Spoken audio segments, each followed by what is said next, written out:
Hello and welcome to the Overlap Rugby Podcast. I'm Daragh. Shane is here with me. Hello there. For this week. I'm afraid it's just an audio podcast this week, and it's going to be a shorter one too. We've had some serious camera problems this morning, which we're going to have to figure out. Have it as an SD card's not working in it, so at the moment we're just flying audio. Mm-hmm. And we're going to talk about mainly just about the Six Nations games that occurred in this climactic, I suppose you could say. Penultimate, but ultimate. Yes. A weekend of Six Nations rugby. And we're going to start by cracking into the Wales v Ireland game, which was 22-9 Wales. A fair reflection on the game, that scoreline. Yeah, absolutely. What did you make of it, just overall, I suppose, to start with? Well, my initial first impressions were it felt like a carbon copy of the World Cup quarter-final from 2011 with one of the earlier incarnations of that Warren Gatland side and an Ireland side that were coming off the back of a good win and touted to kind of go through them, and as is often the case with an Ireland side, touted to do anything. They don't. We were comprehensively outplayed, matched physically. We played a very, very silly game though. In many ways, we like the stylistic matchup between these two teams is interesting, and I think it does favour Wales. Like we've been talking all throughout this podcast and the course of this Six Nations about just how limited we feel, or limited aside we feel Wales are at times, and I still maintain that's true. I don't think this game's changed any of that. It's just that Ireland's game plan literally just plays entirely into their defensive strategy and right into their hands, like our one-off runners just running headlong into that blitz, and not enough confidence in our play to move around them. We'll talk about Wales in just a moment. We're going to start with Ireland. Wales obviously did very, very, very well, and we'll get into detail about what exactly they did right. Yeah. But from an Irish perspective, I felt going into this weekend, I felt we had a good chance, but I did feel it was a huge test. For this team and for Joe Schmidt and for this Ireland team that, as everybody is pointing out, it is mature. It's not a developing team. Mm-hmm. It's been being put together for 4 years. It had its World Cup hiccup. It has won Six Nations in the past, and now it is a together unit. This was a big test in terms of consistency. For years and years and years, Irish teams have struggled with this kind of ability to win games consecutively, and again it seems that problem is no better under Joe Schmidt. Yeah. I have some theories as to why this is. I'm talking about Ireland's power-based game plan. Like, if you look at how Ireland win games, whether it's the All Blacks or the French, it's very much, it's all the same. It's based on this power game. We dominate teams at set piece, we get over the game line with big carries, and then we're right in our element. Those are our conditions. Then the strike plays can start to work as well if we're getting some go forward. There are very few strike plays. There are very few of them. The reality is the vast majority of Irish tries are scored from set pieces, that off the back of set pieces, it's a straight up carry, another carry, we're over the line. Yeah. That's how Ireland score tries more often than not against teams at their level. So it when it's all about that, an elite level performance, a performance that beats the All Blacks or beats or knocks a Wales side aside or knocks England aside, that performance takes a huge amount out of the team. Attritionally, one of the reasons I think that Ireland pick up so many injuries is because of this attrition-based game plan. And it also it allows our game and our mindset and our abilities to be very much affected by emotion. Yeah. So players get invested in a game emotionally, and that raises their game because it's so based on physicality. Defensively, it's about getting out of the line and smashing people and stopping people with those big Paul O'Connell tackles that the crowd get roaring about. So it's one of the reasons this week was always going to be difficult if they did that same thing. Go narrow and try and smash teams down, is that this was never a game that Ireland were emotionally invested in. Yeah. The same was true of Scotland. Yeah. We did the exact same. We did the one-off runners to more often than not, and as soon as that's matched, none of our systems fall into place. Tactically silly. Yeah. But like just from a player perspective, it's hard to raise your game to that level where you're just breaking tackles and busting teams down and playing that superhuman level you have seen these guys play with this game plan. But it's not sustainable.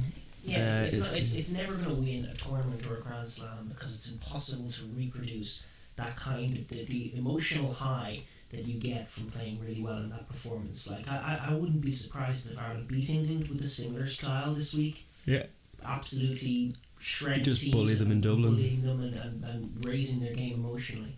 But had they beaten Wales in some kind of emotional charged performance, they wouldn't be able to replicate it again for England. And that's becoming a serious problem. And that's to say nothing of just getting into why it's not smart to have so few scoring conditions. Yeah. So few instances where you can score tries. Like all of the top teams and the best teams in the world, they have so many different ways of scoring. And it was true of Ireland back in the day O'Sullivan's era. They could hit you from anywhere. They had set piece moves. They had efficient multi-phases. They had a guy who read the game in Ronan O'Gara who could pop crossfield kicks in. A guy who read the game in O'Driscoll who could see the space, who could find the offload. And they had a great line at maul. And they had a good scrum. And it was all about mixing it up, and that's why teams found it so tough to defend.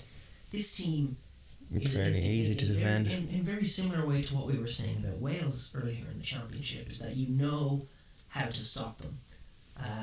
You have to match them physically. You have to get out of the line and you have stop to field them. high balls. Yeah, field high balls. Stop their strike runners, their big forwards carrying off the back, and disrupt their set piece. And you will beat this Irish team. Yeah. That's the other thing is that, and I noted it last year, and I still think it's true that this Irish team under Joe Schmidt, I've never seen us come back from 10 points down. I don't think we do that. We kind of steamroll like we do with the physicality. We steamroll our teams into submission with 3 points, 6 points, 9 points, then a maul try, and then suddenly the game's beyond them. That's the go-to route to victory for this team. But yeah, no, it's disappointing just that it feels like we're not, like some of the players feel like they do buy into the game plan that Joe does, and this kind of low error count idea of playing where if we cut down all the errors and do our jobs, we win the game. And you were right in saying before as well that he has very few skeptics in that Irish camp, and perhaps that's by design. Like Fergus McFadden came in this week, so that's no skeptic either. But he has a lot of people who do their job and believe that if they do their job, they will win. But as such, it kind of like he has some thinkers in the general positions, like Sexton is there to think, Murray's there to think, but is Henshaw really reading the game a lot of the time, or is he just doing what he feels his job has to be and doing that in the moment? And it feels like a lot of our players are better rugby players than they're able to show in green, because we aren't encouraged to play in the broken field at all, and we certainly don't pick a back three that can operate that way. Because I was noting the similarities between this Irish team and Leinster, the 2011 and 2012 iteration of Leinster with Joe Schmidt, the ones that were winning Heineken Cups. And I was kind of rewatching some of their highlights, and we play similar stuff. Like they were playing a power game around the fringes, they were overpowering teams, they were playing a lot of high balls because Rob Kearney was in that team. But the key difference I felt was the presence of Isa Nasiwa in the back three, because that linking with Brian O'Driscoll and Sexton meant you had genuine readers of the game, these kind of really good attacking rugby brains in those positions to get you the scores you need when you need them. And like in 2011 we won the Heineken Cup and it was great and all that, but when in the quarterfinals against Leicester you were making the point that like we won that game because of the Isa Nasiwa bit of flair, where he just danced his way kind of all the way through, and we wouldn't, like Ireland can't find that try. If we're in that same scenario in a game, we don't have that guy who can dance his way through, because we never get through from kick returns at all. We get chopped down by the first runner we meet. Even the likes of Keith Earls, who's having a decent season, I suppose. In that thing, he just doesn't bring that dimension. Keefe-Rose actually played okay. He was one of the few who played pretty well. In terms of an attacking spark, I'm just going to expand on what you said a little bit. It is true that there are some similarities to that Leinster team, but like I think it's different in a lot of ways. That was a Leinster team that could come back from behind. That was a Leinster team with a lot of strike plays, with a lot of endeavour. That had again a lot of different ways of scoring. It's not just kick returns. Like it's not just a lack of set piece moves. It's a lack of kick returns, a lack of heads up rugby from a lot of players. It's all of those things. It's so few conditions for scoring tries. One of the reasons I was optimistic coming into this weekend is because I saw some signs of change against France. But first of all, they completely disappeared. That ability to attack space out wide, that vision, that attempting to exploit what you feel are defensive weaknesses, like England did so well against Scotland. Yeah. But the other thing, the main thing is that a lot of it came through Johnny Sexton. Yeah. And again, like the one or two times Gary Ringrose got the ball against Wales, you saw it in that second half. You saw exactly what Ireland are missing. A player playing what's in front of him. Like Gary Ringrose, obviously, Joe just hasn't got his fingers in yet. He gets the ball and he's not thinking, where should I be? Where should I go? He's thinking, he's looking at the Welsh defenders and he's looking at the space in behind and he's seeing where it is.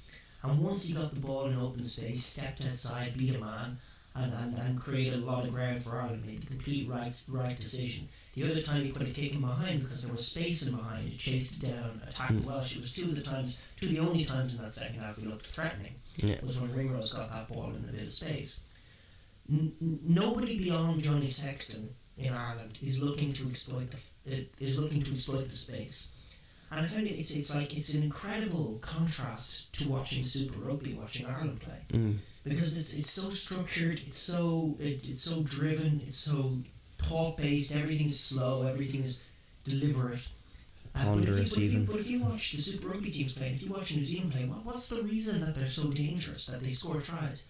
It's because they have bred and fed a mindset that embraces letting players see what's around them. Like every player in a backline or a forward, even Dane Coles, you name it. When they see the space, when they see that something's on, they'll go for it. They'll know which way to go. They'll know how to attack, how to get by a man, where the space is in the line, whether to go inside or outside, whether to give the ball or to hold it. That's the kind of thinking that you want to see. And it's like it seems to be going the opposite way for Ireland. The players who come in with that mindset once upon a time seem to be getting it bred out of them. It's the antithesis of everything that the best teams in the world, i.e. New Zealand and England, want to be. Like if you look at those two teams, they have so many different ways of winning a rugby match. Yeah. So many different ways. New Zealand, they'll come at you with this wave of tries even when they're 20 points down. But they'll also smash you, they can also ease you out of it. England, the same thing. The chips are down, they'll find the try, they can bully you, they can outmuscle you. They have so many different ways of winning a game. They have so many different players who can pull it off. Yeah. Whether it's Mike Brown in the dying moments, or one of their wingers, or Jonathan Joseph as it was this week, or Billy Van Polen in the tight, or a Maul. As a team, instinctually, they know where the weakness is, they're trying to exploit it. And England could be better at this, if I'm honest. They weren't doing this all tournament, but they certainly did it this week. And it's an example to Ireland. Ireland have one way to win games. And look, it seems to be very effective against the Southern Hemisphere teams for a lot of reasons. Firstly, because they can get up for those games. Yeah. They play that little bit above where they're at for those games.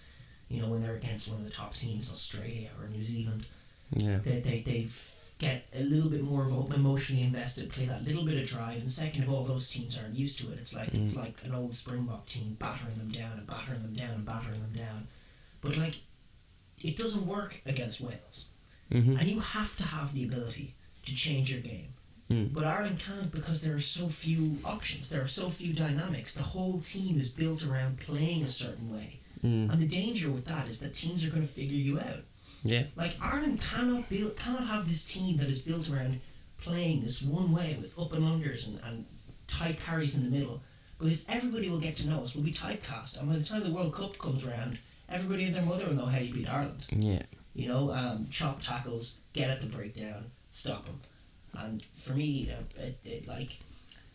it's answered a lot of the questions that I had going into this game. Are Ireland going to start to exploit the space? Are Ireland going to start to use Gary Ringrose in the spaces? Is Rob Kearney going to start thinking?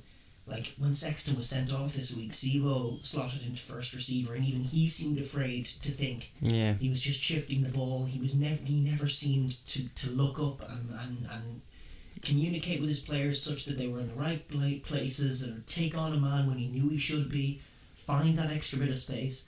Mm-hmm. The outside backs seem petrified to do any thinking of their own, and it's cancerous. Yeah. And the other thing is no set piece strike plays, which again England showed to such great effect. They did very well to find those gaps in the midfield. But you're dead right. It's very, very upsetting from certainly from a Leinster fan's point of view, because it feels like the traditions here, like obviously Ulster and Connacht have come up, and like Connacht as well. If you're watching Connacht play rugby, you'd be raging to watch this display from Ireland.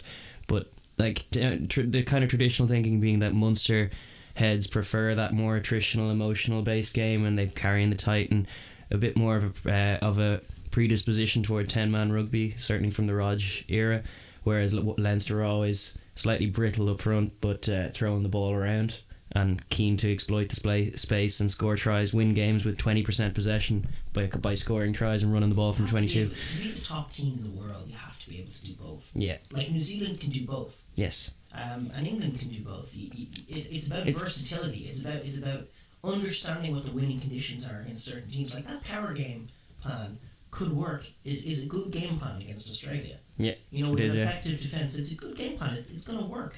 If you get CJ, you get that same team when everyone's criticising CJ and O'Brien and Eastland, but they'll be pigs and shite against Australia. It's not a good way to play against Wales. Yeah. Scotland showed us in that second half 2 weeks ago how to play Wales. Yeah. Every Southern Hemisphere team that ever plays them shows you how to beat Wales. Yeah. I think we've been a bit tactically lacking in terms of selection as well, and Joe fell into some criticism this week as well for not trusting his bench. It was in response to, I think, Eddie Jones renaming the replacements the finishers, which is a bit coy, but he's not wrong, and that's what they're there for, and it is a 23-man game, particularly if you're playing such an attritional power-based game. You're going to need to throw the subs in there, and there's no sense in having a one-armed Conor Murray in there for 10 minutes when there's a Marmion who'll give you quick distribution. I think clumsy conservative coaching. But conservative is a misnomer, because it's like it's just going to ensure your downfall. I don't agree with it, but like that's the mindset that goes into it. Is he has his team, he has his structure, and he's backing it. Yeah, it's not the right way to play against. We had the same problem against Scotland, though. We were calling as well. We didn't pick line-out operators. We picked ball carriers, and then we got found out for it. We couldn't win our line-out ball. Well, I think Donegal Ryan is the solution to that problem. Yeah. And I was actually surprised by how well Alan Jones picked us apart. He had a great game. We'll talk about Wales quickly now. Just the last thing I want to say about Ireland, from our 20-minute rant on them, is that I think Joe is under serious job pressure for the first time. I don't like the direction he's taking the team at all. I think after 4 years, I think the idea of him learning on the job and changing his philosophy, I think, is out of the question. I think if you're hoping on that, it's a fool's hope. What I will say is that if he is going to take us into the World Cup, which he is, we need a backs coach or an attack coach, someone like a Tony Brown from the Highlanders, to give us that dimension that we're missing. Yeah. To give us just that extra something and just allow us to think and to breathe, and also to breathe new life into that attack and stuff. Absolutely. Like I don't think that Joe is a particularly egotistical personality. I think he's wrong, but I think you need someone in there who's smart enough, who Joe respects enough to tell him that he's wrong. Yeah. Which is why it could be Lancaster, but I don't know if Lancaster has the personality to do that. I think someone like Tony Brown from the Highlanders will be great. Start throwing money at James Lowe and Scott Fardy. Take it all back and throw it at him. Yeah. Get him into the Ireland squad. Get him talking, and make Joe, who I think could be receptive to that kind of talk, Absolutely. see why it's incorrect and why it's static. And why it's not working. Why it's not working, exactly. Does And because it seemed like he was learning that lesson against France. So to revert to the conservatism in the way that he did against Wales is... Yeah, it's still the same problems we had in the first couple of seasons with Jared Payne and Henshaw in things where in the centres where we did actually win the games, but our multi-phase, as soon as we went past, we had a handful of strike plays that could work on first phase potentially. They were kind of these elaborate loops or all this, but if they didn't, we were stuck in a multi-phase where we were just crashing it up and trying to overpower teams or kicking it in the air. So that team, again, it was all about kicking for that team. If they had more strike plays than we do now, and the other thing is that all club teams in Ireland were in transition at the time. There were no centres post O'Driscoll, so it was a practical necessity, was the argument that was made for why that backline was in place, that static backline that couldn't score tries. Now there is acres of talent all across all four. Yeah, that's the other. We will finish it up now. We Ireland have always been terrible. It's always been a kind of thing of it's harder to get out of the Ireland team than it is to get in it, which still seems true under Schmidt. But the other thing about New Zealand or England as well, because I'm not like I think our player development at a young level is probably better per capita anyway. But our selection process, we completely ignore form, and form is a thing. Like class is permanent and all that, but like Adam Byrne is tearing it up this season. There's no guarantee he'll do that next season, and yet it'll take that long before he gets into the Irish setup to do any damage. The selection of Tommy Bowe on that bench made no sense at all. Tactically or in the context of this year, it made very little sense. And it was apt, and it was sad for Tommy that happened, a broken leg. That's probably the last we'll have seen of him in green, which is a shame. But yeah, no, like picking on form is something like if Nehe Milner-Skudder burst on the scene this year, or burst on the scene at the same time as he burst on last year and didn't get any injuries, he'd only now be getting possibly into the Ireland setup. Yeah. He would have been scoring tries all year long and not getting a look in. And that's still true because we just revert to type come Six Nations time. We have a wrong kind of attitude towards what the games mean, what we should be looking to get out of them. We're still not planning completely effectively for a World Cup. We're still focused game to game. There doesn't seem to be a direction to the team either. It seems very static. Yeah. Anyway, I think that we should bring in the backs coach. To move on to talk about Wales and what they did right. It's not bitterness is why we're not going to talk about this that much. It's that it doesn't like. It's also we've seen this, as you said, we've seen this film before. We were watching the whole game, like from 20 minutes in, we were just sitting slumped in our armchair, going, "Oh, this is how it's gonna go." Fuck. Yeah.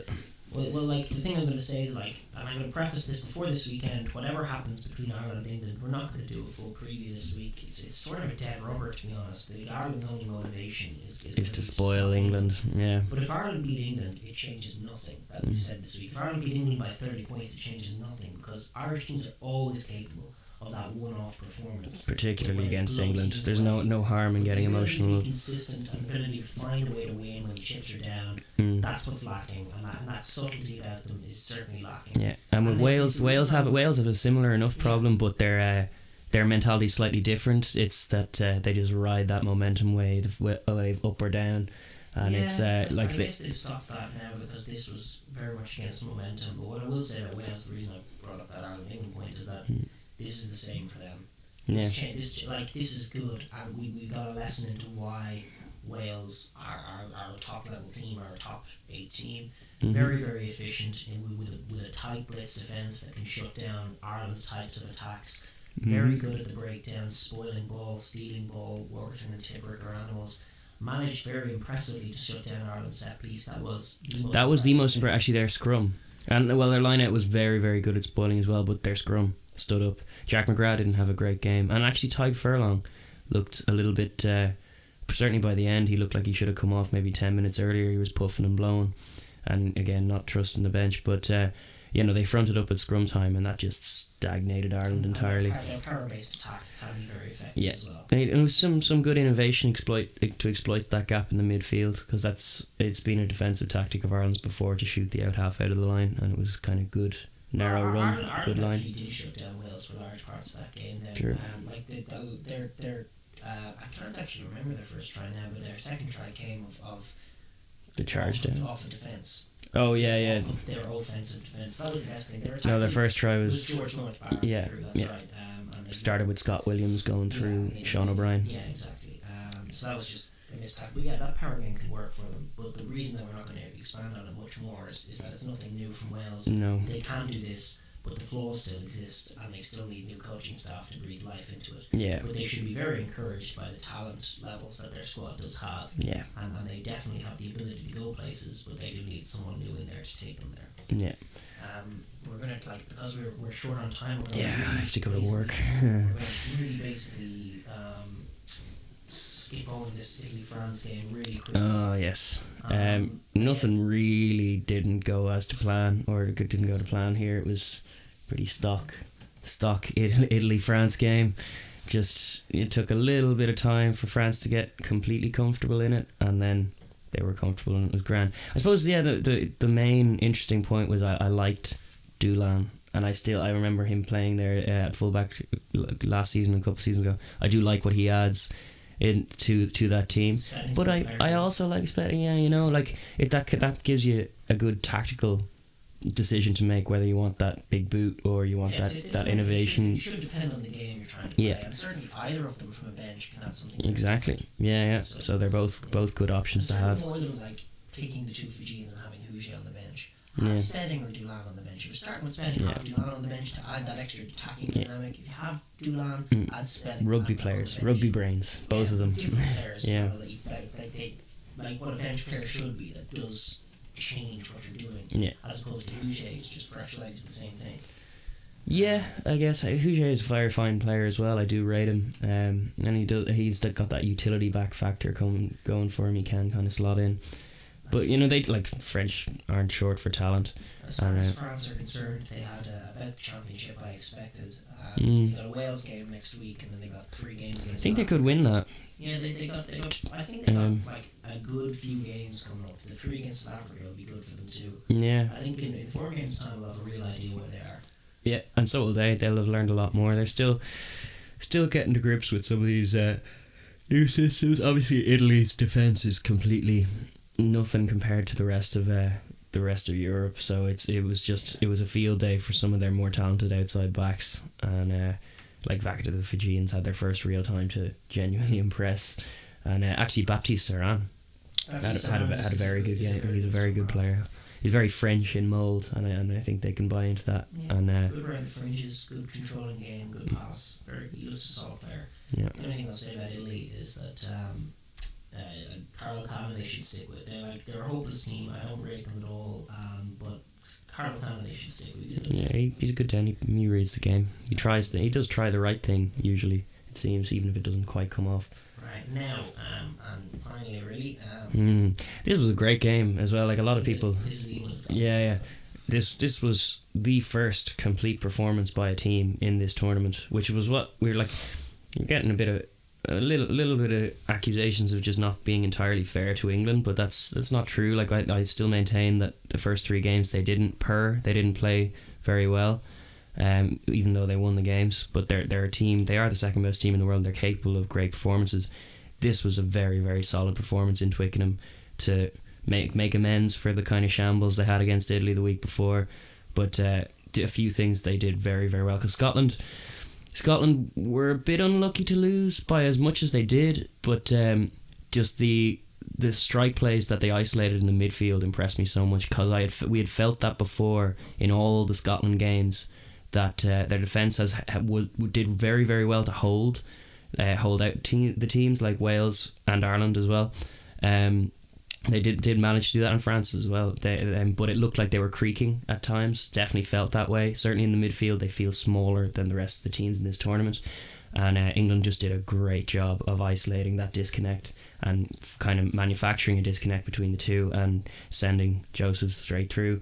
It was very potent, and they kind of blitzed away. The other side, like Scotland, didn't quite. They lost a few key players, but again, they'll be disappointed that they didn't quite play like they know they can just against this England team. They still have the Twickenham wibbles, but that is not to take anything away from what was a very, very good performance. What I loved about this performance from England is it was both a coaching and playing masterclass, and they manufactured the conditions such that it allowed everybody to play their game, and they utilised their strengths, they utilised Scotland's weaknesses, and they embraced what they're good at. They were quick, they were accurate, and then they used their athleticism, their physicality, and then allowed themselves to use their ball skills as well. But they weren't going mad with offloads. They weren't forcing it. They weren't giving it to Farrell and asking him to make something happen. It was very much all about getting that momentum going, getting that speed and accuracy. I think that like if there are two words pinned up in that England changing room, it must be speed and accuracy. Because when they're at those two levels, that's where they are. And they're very hard to stop. And then they can play. Yeah. And they really, really do enjoy playing. But I loved the coaching. I loved how Eddie Jones approached this game with the strike plays off set piece that invited the two centres, Farrell and Joseph, to work together to enjoy playing, to run the lines they wanted to run, and then allow them to freely express themselves thereafter. They exploited the Scottish weakness, embraced their own strengths, and went through, and then they didn't stop. No. And then it was a masterclass of rugby, because it was everything that team can be. It was that team at the pinnacle of everything. All those athletes were playing to their level, but it was the antithesis of like one of those big Ireland performances. It wasn't this emotional drain. It was a tactical masterclass, and just allowing the players to play. They were all playing rugby. They weren't, fired up and tears in the eyes. We're going to kill you, Scots. That wasn't it. It wasn't this anger backlash at the Italian performance. It was about rugby. It was about utilising everybody's strengths, getting everybody in the right positions, and playing what's in front of you. And then allowing them to play, exactly. Allowing Joseph to pick different lines and different occasions. Allowing Farrell to pick where he distributes, forward as well. Brown, moving around all the time. The wingers coming in off the wings. Anthony Watson off the bench, very impressive as well. Good line out as well. Good defensive mauling as well. They Launchbury had a few good moments where he spoiled a lot of Scots at source, and it was as I said, the most complete performance by any team in this year's tournament, and it's just refreshing that the tournament has a performance like that. It was a shame it was at the expense of Scotland, who we were rooting for, and they did come. They've had a great tournament. I enjoyed England's performance. I was relieved to see it.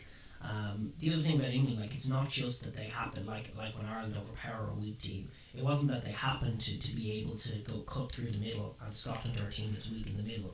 They can cut through anywhere. They can use their wings. They can go wide. They decided to cut through the middle because they saw that that's where Scotland were weak. And it was a wonderful example of how you can now coach a team, but still allow your players to play, still allow heads of rugby to happen, and allow everybody to be in a place where they're comfortable. And then they can just enjoy playing. And then we haven't seen enough of it from England. I don't take back any of my criticism from previous weeks. I think England were very lucky to be in this Grand Slam position, especially when you look at that Wales match.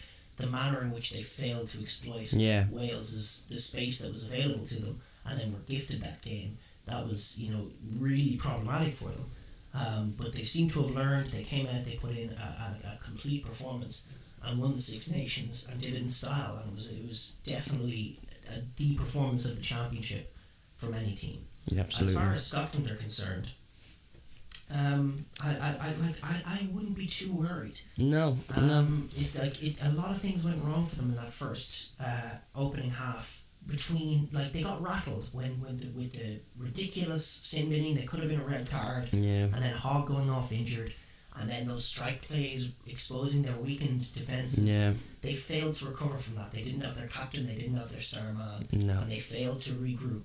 And then again, you have to wonder about not fixing your defensive systems in the game. Who's thinking, how can you let the same move happen 3 or 4 times through the middle off the top of a line out? But they were blown away. There were very accurate lines being run outside as well. Like we said, it didn't have to go the misnomer of dummy runners and such is there. Everyone was still an option, and there's a lot of pace out wide. So they just did a really good job of manipulating the midfield such that they created that disconnect. And then if that hole is there and keeps reappearing, they're going to go through it. Scotland, they showed good character, I thought, though, because we were comparing it to was 03, the Ireland. Still comparing where a very, very well touted, exciting young plucky Irish team had a Grand Slam decider against England. England came to town and just blew them away. Yeah, beat them 42-6. This was the England teams of 03. Yeah. The English fans must remember that game. They won the Grand Slam against Ireland. Ireland were going for it too. England blew them away 42-6. But that Ireland team went on to win the Triple Crown the next year, and again in 06, Mm-hmm. again in 07, and then eventually a Grand Slam in 09. So, I mean, for Scotland, it almost seems like a rite of passage for me. They got hockey, they got beaten up. In They're Twickenham. going to learn from it, and they didn't stop playing. No, that was what I was going to say. The Hugh Jones tries. It just showed a lot of character and showed a lot about what they're about, and they still love heads up attacking rugby, and they love scoring tries, and they did a bit of that. The thing about that Scotland team is if you it doesn't matter what the circumstances. If you put them in the opposition half with the ball, with clean ball, they'll find a way to score tries. And I don't blame England. I still think it was a complete performance from England. I don't think they were defensively flawed really at all. I think if you give Scotland enough ball in that half, they will score tries against anybody. I think it's still one of the things that we need to shirk in this hemisphere. Is that, like, a lot of times when you see any kind of try, the first instinct of a Northern Hemisphere rugby fan is to go terrible defence rather than great attack. Yeah, like, and Scotland were attacking well. Yeah. England were attacking better, and very, very fluent, wonderful rugby from England. And I wish we more time to go into it in more detail, but I really, really enjoyed it. I thought I was relieved to see it. I think they've set the bar now for the top 5 teams. Forget Italy, but the top 5 teams, all of which are staking a claim to say we want to be one of the best teams in the world. We want to be in that World Cup final in Tokyo in 4 years' time. And that's exactly where all of those 5 teams should be and should be thinking. And England have set the standard for them now. Yes. They've come out and they've set their stall up. They've shown what they can do. They've shown their hand.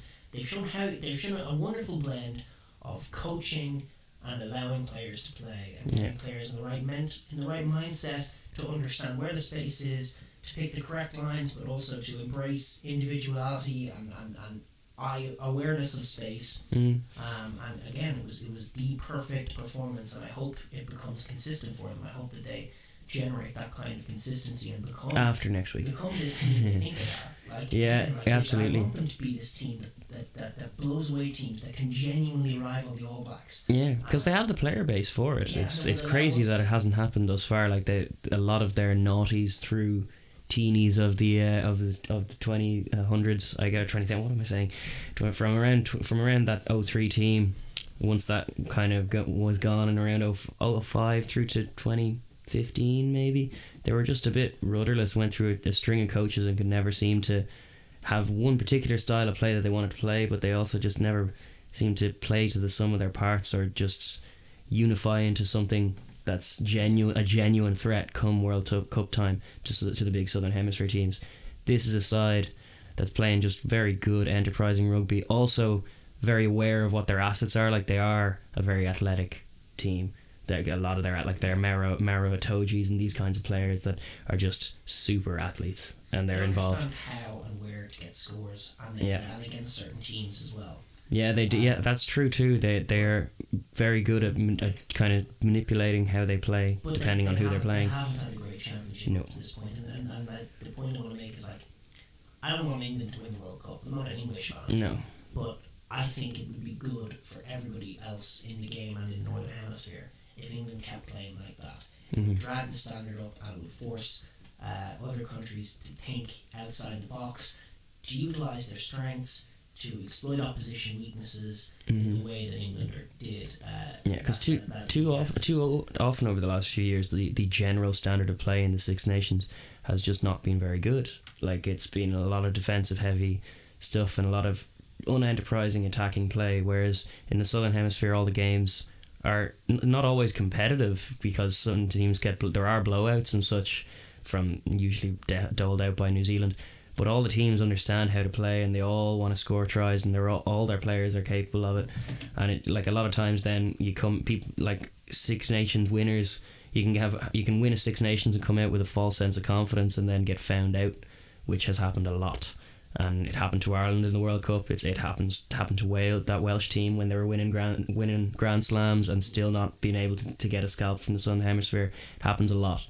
And we need teams like Scotland. Scotland are a great addition to this year's tournament, playing that attacking brand of rugby, being a genuine team, because for too long Scotland and Italy were just perennial wooden spoon-offs. But no, this Scotland team added another dimension entirely. Great to see some really good attacking play in the wide channels. Finn Russell when he plays well, Stuart Hogg when he plays well, and now this England team offering a more complete version of that with the power, like, because they did bully that Scottish set piece, and their back row as well kind of fell apart, which is always, it gives you a bit of an armchair ride for the two halfbacks going forward. They fell apart, but Hamish Watson again was busting a good work in there. John Murphy did have a bad game. But I really did think that England were very enterprising. Yeah. Again, they used their athleticism, their body shape was right at that breakdown, and again just left nothing, not a sniff. As a unit, they did a really great job of not making. Yeah, sure. I think Haskell very rarely touched the ball, but he did his job very, very well. He was on clear out of control. Last week that one of the key advantages that England had in going into this game is that they had a lot of penalty generators. Yeah. So they had the scrum, they had the line out drive. That was going to be a huge penalty generator for them, and Scotland, if they were to win this game, would have had to dominate that breakdown and use that breakdown as a means to get penalties and get up the pitch. And it just didn't happen. England did a great job. They didn't allow it. They did a great job of isolating that threat and just completely making it a non-factor. Yeah, exactly. Yeah. No, absolutely. It was good. It was a very, very good game of rugby, which was great. It was my favourite. Just speaking objectively, my favourite game of the championship. I felt like two teams went at it with their different philosophies, and the other team just bet the other team. I bet the team, whatever. Well phrased me. Yes. But I really did enjoy the game, and I thought England were great, and I thought Scotland didn't stop playing. Yes. And Scotland again, have been great all season. They do remind me of that young Ireland team. And I think in a lot of ways they are similar. They have that star man in Stuart Hogg, and they have a lot of that similar mindset and that similar ability to attack. They shouldn't be discouraged. No. They should be encouraged by what they see in this tournament. They should go have a fun week, beat Italy, and then they should be scoring some serious number of tries, a fair whack of tries in that game as well. Onwards they kick. Onwards they go. They can make progressive steps. They can learn a little bit from what happened. They can maybe learn how to scrum. Well, that would be a good help, but yeah, no, by no means change their attacking instincts, because they're great, and I maintain that point I said a few podcasts ago that no other team would have found the Visser try they scored against Wales, where they spun it straight flat across the line and tapped it on. I still don't think any other side in this year's tournament would have scored that try that way, and I'm just gonna kind of make that point because I meant to say it about Ireland as well, but it ties into what England did so effectively off set piece as well, is that there should be an attitude, and it feels like there is in the Southern Hemisphere, because it's the truth, is that for each phase, if it comes out of a ruck or it comes out of a scrum, there is a try to be scored on that play. There genuinely is. You just have to find it. And it feels like that concept or that kind of philosophy is neglected too often in Northern Hemisphere rugby. Yeah. And that felt like a lot of the time, like we had, from an Irish perspective against Wales, it felt like they were knocking at the door a few times in the 22, and it felt like there was a few phases where it was like it's on, and those were the phases where we popped it to CJ and ran into tight, and it all comes from not thinking. It absolutely. When we're under pressure or under duress, our instinct is to do that. Yeah. But no, like this Scotland team, when they get the sense that it's on, they have no problem shipping it on, get the ball into Hogg's hands out wide, and then stuff can happen. You need more players with a big picture view of what's going on.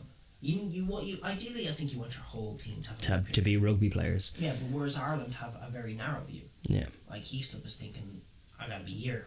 I gotta run this line, and then Jack McGrath's thinking, I gotta hit this dead ruck. But they're all thinking what they have to do, and none of them. And Joe's kind of hoping if you do this and you do this and you do this and you do this, it'll all come together. But nobody's actually seeing that full picture except for Sexton. Yeah. And it's flawed fundamentally. Yeah, and it's what's leading to them making a lot of mistakes. How much longer do you have?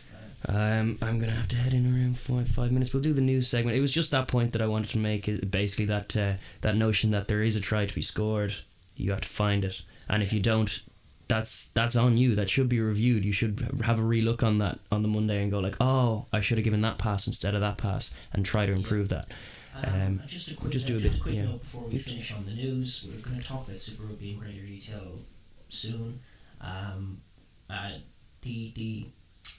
The point I want to make, that this podcast is going to change a little bit, not in terms of content or anything, but after the Six Nations, we're gonna start doing similar things, sort of to what we just did, isolating certain factors of the game, isolating certain ideas, and talking about them at length. We're a little bit rushed this week, but we're gonna take half an hour segments and 40-minute segments, just talking about either little aspects of the game, and try and go in depth and little certain games we think are interesting that are happening this week, and we're going to take less of a grand picture preview and review that we have been doing, which we're doing just for the Six Nations. In fact, it's there. Although we will be very much previewing the Leinster Wasps game. That is 100%. Yeah, what a game.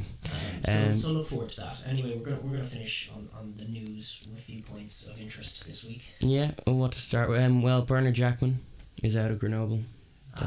That's alas, and he did a good job. He did a good job, and they're still there as he leaves. I think it's a great success story, and I think in response, he should come back to Ireland and do something somewhere, Connacht maybe or somewhere. Like get him back. He's a very, very able coach, and he seems to be a good player manager as well. Because how he's managed to get those boys to perform in such a cauldron of a league with so many, like the purse that he had to work with compared to some of the others. Perhaps he should do some work either in Connacht or with Rassie Erasmus and Munster, because obviously there's too many heads around Leinster, and as of next year there'll be John O'Gibbs and Les Giss sort of taking over. Yes, true. Well, unless Lancaster gets backs coach, or unless Gerv gets backs coach for Ireland. All these notions, but he definitely should be on Irish soil plying his trade. But a success story is definitely what we'll put it as. It's been that. What else? Oh, the Stade and Racing. Yeah, that's other top couture's news. Stade and Racing set to merge. Yeah, a Parisian merger. I guess it's fine. You won't know what's going to happen. I don't know if there are any opinions given to this. The only thing I'll say is that it's sort of indicative of the direction that French rugby is going. Like here you have these two historic, long-standing French clubs of history and tradition. Racing 1892 and Stade. They've been around for ages, and they have their own culture and their own tradition, and they're struggling with it. Slightly less fervent following for Stade. So the idea is screw all the history, screw all the everything. We're going to put them together and create franchise Paris. And again. Yeah, it's still French club rugby, the bad guys as far as all international rugby is concerned. That's my take on the top couture for the last few years. I think the Racing have some serious financial difficulty that they're in, and that I think it's the French mayor or one of the French leaders in sport in Paris is very unhappy about this and is trying to stop it from happening. Right. Money talks. I don't care particularly. No. Whose jersey will they use though? Will they use the pretty Stade ones or the traditional the traditional ugly Racing? The ones that sell more. Yes. Of course, which will be the Stade ones. Yeah. The other news, which is very interesting, is that it looks like they're taking 2 teams out of Super Rugby. Yeah. This was Southern Kings was such a mistake of a team. 6 South African teams in this era. It's so dumb. They can barely there's always one terrible side out of 5 South African teams. The Southern Kings are non-negotiably bad. And then one of the Australian teams is going out, which I actually think is a bit of a shame. The Force are actually quite good this year. The Rebels have been good. They're not good this year. Hopefully it's the Rebels that get axed if anybody. The Rebels have been more consistently poor over the years as well. The Force have been pretty consistently poor. True enough, but they gave us the honey badger there. That's true. Gotta buy them some points. It is a bit of a shame, but that's been nothing new, sure, even close to home. It doesn't seem like there's much thought. There's just like a desire to be fair. All 5 Australian teams add something to the competition. I think so too. I mean, if you want to make it just a competition for elite level teams, then you can't have the Sunwolves, and you can't have, well, mind you, Jaguars look okay, but you can't have the Cheetahs from South Africa. Take 2 South African teams away. Like the Australian teams add a bit more. That's going to just contribute to the downfall of South African rugby. I suppose you can. Like take the Cheetahs away and take the Kings away, and get some of their star players and put them in the mix with the others. The Stormers and the Sharks and the Lions. I don't know. Teams, and forget the 2 rubbish teams. It's a good point. But with South Africa, they have much more players. Like Australians have always been talking about, it is like the 4th, 5th most popular sport in their country. Like, and they have some great talent, but nowhere near the same Teams amount don't have coming an through. identity, though. All Yeah. five Australian teams Yeah, have yeah. a unique identity. I suppose if one of them is to go, it should be the Melbourne Rebels, the forgotten team of that East Coast. If the Force goes, that whole thing, they get great attendances. Yeah. They have their own identity. They're the only side on the west coast of Australia, the western half of Australia. Yeah. In fact, on the western 7/8 of Australia, you know. Yeah. I think they should stay. It'd be a shame if they go. All right, folks. That's. I it think for us. that's. Oh yeah, Romania. Yeah, I look forward this week to Romania and Georgia. It is the tourney decider for the Rugby Europe Championship, and a huge game for both sides, especially Georgia. Come on, Georgia. Do them in Romania. Do them by a score. That'd be fun, and show the world why you belong in the Six Nations. That's the thought. That's okay, the hope. Folks. All right. Listen, sorry it's a short one this week. We will be back. You will see us. You will again see us again at some point. when we get Yeah. our camera fixed. And, but yeah. We'll be back and changing things, and it'll be all very interesting in due course after the Six Nations, which has been uninteresting. But well done, England, But and well done, Wales. Huge hearty congratulations to England. We've got a few comments, a few individual comments saying. In fact, I think the first few comments we've ever got have been from disgruntled English fans. Mm-hmm. Correct, you all are. England won. Huge congrats. Tip my hat off to you. Owe you a pint. England, Six Nations champions, could easily be Grand Slam champions, and huge congrats to you for that. But well, all right. We'll see you next week. Bye.